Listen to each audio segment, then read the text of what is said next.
കൃഷിക്ക് ഹോമിയോ മരുന്നോ? അങ്ങനെ ചോദിച്ചില്ല, മനസ്സിൽ തോന്നിണ്ടാവോ ഹോമിയോ മരുന്നോ കൃഷിക്കോ?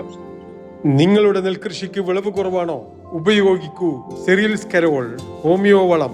ഉപയോഗിച്ച കർഷകരുടെ അനുഭവങ്ങളിൽ നിങ്ങൾക്ക് പാഠമുണ്ട്.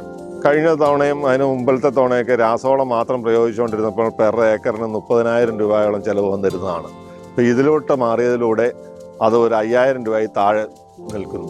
അപ്രോക്സിമേറ്റ് ഒരു 15 കിൻഡൽ കിട്ടേണ്ട അടുത്ത് 22 കിൻഡൽ നെല്ല് എനിക്ക് കിട്ടി. നമ്മൾ 40-ാം ദിവസം നട്ടിട്ട് 40-ാം ദിവസം ആദ്യത്തെ വളം കൊടുത്ത് 2ാം വളം കൊടുക്കാൻ നിൽക്കുമ്പോഴാണ് മനക്കൽ അഗ്രോ ഫാർമിന്റെ സെറിയൽസ് കരോൾ എന്ന് പറയുന്ന വളം നമ്മൾ ഇൻട്രൊഡ്യൂസ് ചെയ്യുന്നത്. ഒരു ഏക്കറിന് 1.5 ബോട്ടിൽ 200 ലിറ്റർ വെള്ളത്തിൽ കലക്കി അടിക്കാനാണ് അവർ പറഞ്ഞിട്ടുണ്ടായിരുന്നത്. നന്നായിട്ട് തെളിച്ചു കൊടുക്കാൻ പറഞ്ഞിട്ടുണ്ടായിരുന്നു. നമുക്ക് വളരെ വളർച്ച, ഒരു മീഡിയം ലെവലിലുള്ള വളർച്ചയായിരുന്നു അപ്പം ഉണ്ടായിരുന്നത്. ഈ സാധനം തളിച്ച് ഒരു 5 ദിവസം കഴിഞ്ഞപ്പോൾ നമുക്ക് നല്ല നെല്ല് തഴച്ചു വളരുക, അതുപോലെ കണ്ടത്തിൽ അങ്ങോട്ട് തിങ്ങി നിറഞ്ഞ ഒരവസ്ഥയിൽ നമുക്ക് കാണാൻ പറ്റി. മാത്രമല്ല, ഞങ്ങൾ 2ാം വളം കൊടുക്കാൻ നിൽക്കുന്ന സമയത്താണ് ഇത് ഉപയോഗിച്ചതുകൊണ്ട് ഞങ്ങൾക്ക് 2ാം വളം കൊടുക്കേണ്ടി വന്നില്ല. ആ വളം ഞങ്ങൾ 3ാമത്തെ വളത്തിന് ഉപയോഗിക്കുകയാണ് ചെയ്തത്.